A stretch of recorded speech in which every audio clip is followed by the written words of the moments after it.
Reporter Olivia DeRocha joins us live in the newsroom with more on those details. Olivia?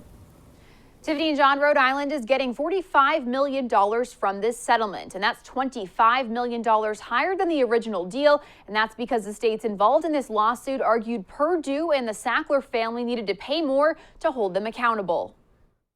In a newly announced settlement on Thursday, the Sackler family and Purdue Pharma agreeing to shell out as much as $6 billion to 9 states, including Rhode Island, in its alleged role to contributing to the country's opioid crisis. So it's a step forward. We're in a much better place than we were 6 months ago. Rhode Island Attorney General Peter Nerona says $45 million will come to Rhode Island. That's $25 million higher than the original settlement. And that's because the 8 other states involved argued the Sackler family and Purdue needed to pay more, so they were held accountable for their part in this epidemic. Money is never going to undo the harm that the Purdue and the Sacklers caused. But what it can do is improve the lives of Rhode Islanders and Americans who suffer from substance use disorder. Debbie Nadler knows this all too well after losing her 28-year-old son, Brett, to a drug overdose in 2018. Nadler has since co-founded the Drug Epidemic Awareness Walk across America to raise awareness about this nationwide problem and says this settlement money is great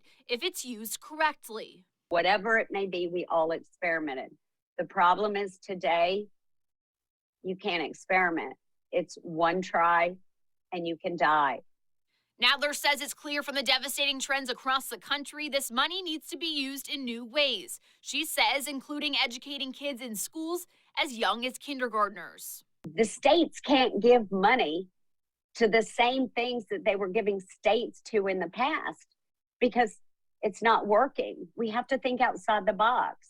What did Einstein say? Doing the same thing over and over, getting the same results is insanity.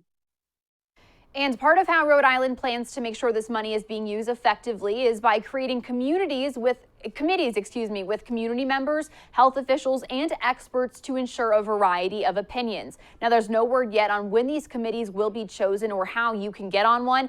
And money from this lawsuit will start funneling into Rhode Island this summer and will be spread out over the next 18 years. For now, live in the newsroom, Olivia DeRocha, ABC 6 News. Olivia.